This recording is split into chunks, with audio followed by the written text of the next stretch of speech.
Communication 101. A. Active listening. Penting untuk dipahami agar bisa mendapatkan secara utuh apa yang disampaikan oleh penyampai pesan. 1. Gambaran active listening.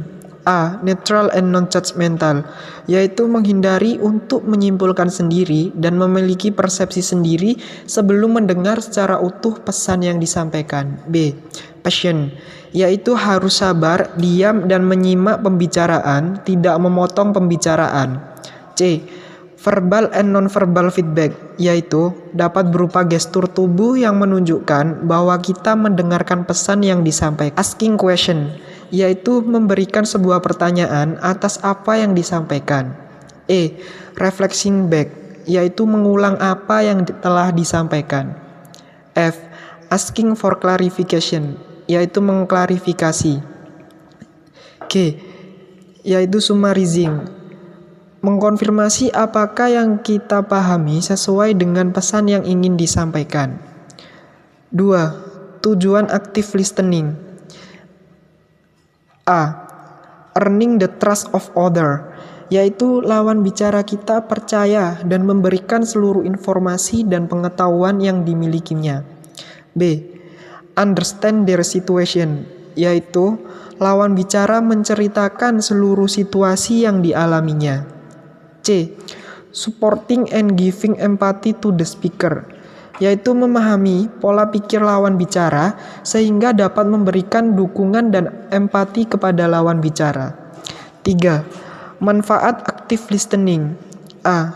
Relationship, yaitu secara personal kita akan memiliki hubungan yang baik dengan siapapun itu. B.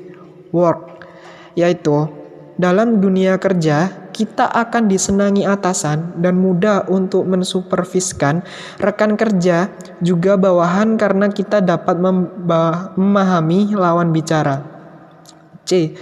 Social situation, yaitu di mana interaksi yang dibangun dengan lingkungan sekitar akan memberikan banyak pengetahuan baru dengan utuh. Selanjutnya mengenai negotiation and diplomatic skill.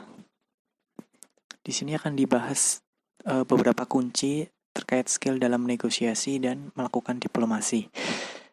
Ada 8 kunci. Yang pertama ada problem analysis. Jadi ketika kita bernegosiasi, kita harus berupaya untuk menganalisa problem dengan cara, salah satunya dengan cara menanyakan mengapa terkait permasalahan sehingga dapat ditemukan akar permasalahannya.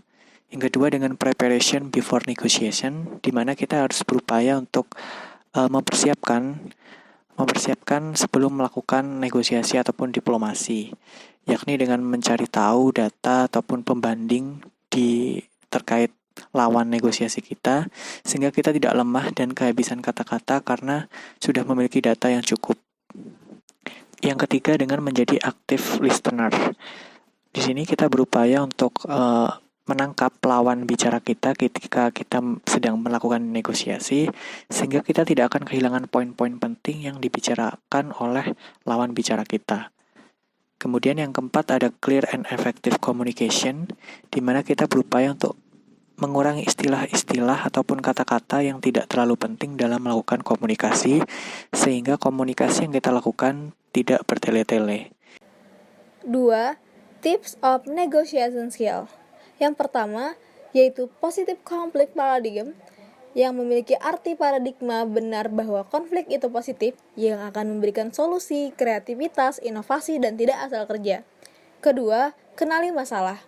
Ketika terjadi perdebatan, kita harus mundur dan mencari tahu masalah yang sebenarnya terjadi. Ketiga, berpihak kepada kedua belah pihak dan temukan sisi benar dari dua pihak. Kita akan memposisikan diri sebagai penengah dari kedua pihak dengan cara mendengarkan sudut pandang kedua pihak secara utuh dan memberikan pemahaman kepada kedua pihak tentang sudut pandang satu dan pihak kedua. 3. How to improve diplomatic skill. Kita akan menggunakan 3 cara. Yang pertama ada develop and practice in real life situation, yaitu dengan mengikuti organisasi dan kegiatan lain yang bisa melatih skill komunikasi. Kedua, explore feedback from colleagues and leaders, yaitu menanyakan feedback pada rekan-rekan yang lain bagaimana skill komunikasi yang kita miliki sebagai evaluasi kita ke depannya. Presentation skill. Ada beberapa hal penting dalam kemampuan presentasi. Yang pertama adalah subject mastery. Subject mastery adalah penguasaan materi yang akan dibahas pada presentasi. Di antaranya ialah konten. Konten adalah menentukan komunikasi terarah pada tujuan dan sasaran komunikasi, seperti bahasan mengenai apresiasi kinerja, target kinerja, penilaian kinerja, faktor pendukung kinerja, serta faktor penghambat kinerja. Kemudian selanjutnya ialah diri. Merupakan hal utama dan pertama yang akan dilihat dan menentukan apakah komunikasi akan didengar atau tidak. Kemudian lingkungan. Semakin baik presenter memahami tujuan dan perhatian audiens, semakin besar kemungkinan presenter akan mencapai. Yang kedua adalah sequencing. Sequencing adalah penyusunan sebuah presentasi yang baik dan menarik, terdiri dari introduction, yakni berupa opener, topik, dan agenda, kemudian ada body, dan conclusion, yakni berupa review main point, concluding grabber.